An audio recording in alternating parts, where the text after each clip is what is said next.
তো আসসালামু আলাইকুম এভরিওয়ান, কি অবস্থা সবার? আশা করি সকলেই ভালো আছো। তো আমরা খুব শীঘ্রই বিশ্ববিদ্যালয়ের প্রথম প্রেম গল্পের সেকেন্ড পার্টটি নিয়ে এসেছি। তো আর কথা না বাড়িয়ে চলো গল্পে যাওয়া যাক। হাফসা বলে ওঠে, সেই ছেলেটি হলো ইংরেজি বিভাগের আরিফ। ভালো লাগে ওকে প্রায় অনেক দিন ধরেই। হাফসার এই কথাগুলো শুনে রাকিব মন থেকে পুরোপুরি ভেঙে পড়ে। তার বুকের ভিতর যেন কেউ হাত ঢুকিয়ে হৃদয় ছিঁড়ে ফেলেছে। কিন্তু তাও সে হাফসার সামনে জোর করে হাসি মুখে কথা বলে। রাকিব বলে, যেহেতু তুই পছন্দ করেছিস সেহেতু ছেলেটা ভালোই হবে। রাকিবের কথাগুলো শুনে হাফসা হা হা করে হেসে ওঠে আর রাকিবকে বলে, হ্যাঁ ও আমাকে বোঝে আর ওর সাথে কথা বললেই শান্তি লাগে। জানিস রাকিব, ভালোবাসা হয়তো এটাকেই বলে। হাফসার কথা শুনে রাকিব কষ্ট পেলেও সে হাফসার সামনে হেসে কথা বলে। রাকিব হাফসার কথার উত্তর দেয়, হ্যাঁ যদি তোকে সে সত্যিকারে ভালোবাসে তাহলে তোর জন্য সেই পারফেক্ট।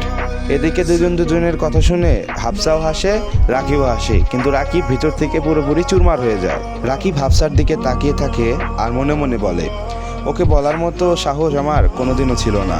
আমি শুধু চাইতাম ও সুখী হোক। আজও সুখী, কিন্তু সেই সুখে আজ আমি নেই। রাকিব এগুলো ভাবতে ভাবতে ইমোশনাল হয়ে যায়। এরপরও রাকিব আগের মতোই থাকে।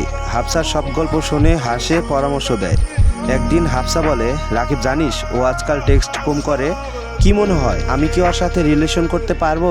রাকিব বলে, ও হয়তো ব্যস্ত, আর ওর সাথে যদি তোর রিলেশন নাও হয় তুই এমন কাউকে ডিজার্ভ করিস যে তোকে বুঝবে। কথাগুলো বলেই হাফসার দিক থেকে মুখ ফিরিয়ে ফেলে রাকিব, কারণ তার চোখে জল আর সে চায় না হাফসা সেটা দেখুক। তারা ওইখানে আর বেশিক্ষণ থাকে না।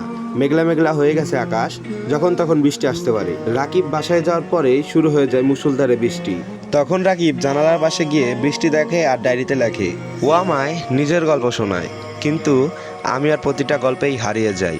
ও আরেকজনকে ভালোবাসে আর আমি চুপচাপ নিজের বুকের ভেতর একটি যুদ্ধ চালিয়ে যাই। রাকিব এতটাই কষ্ট পেয়েছিল যে সে সবার সাথে কথা বলা বন্ধ করে দিয়েছিল। সে বিশ্ববিদ্যালয়ে যাওয়া বন্ধ করে দিয়েছিল। সে হাফসার সাথেও কথা বলা বন্ধ করে দিয়েছিল।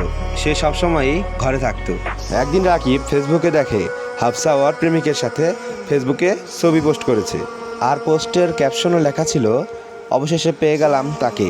রাকিব সেই পোস্টটি দেখে যেন পুরোপুরি পাগল হয়ে যায়। সে তাদের ছবির দিকে তাকিয়ে থাকে, তারপর ফোনটা বন্ধ করে রেখে দেয় আর মনে মনে বলে, সে তার ভালোবাসা খুঁজে পেল আর এদিকে আমি শুধুই পেলাম বেদনা। এভাবেই চলে যায় প্রায় 2 মাস। একদিন রাকিব তার ফোনটা খোলে, দেখে হাফসা তাকে অনেকগুলো মেসেজ এবং কল দিয়ে রেখেছে।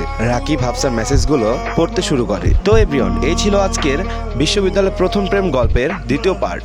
তো তোমাদের কাছে কেমন লাগলো অবশ্যই আমাদেরকে কমেন্ট বক্সে জানায় দিবা। খুব শীঘ্রই আমরা 3য় নম্বর পার্ট নিয়ে আসবো। তো এই ছিল আজকের ভিডিওটা। ধন্যবাদ সবাইকে।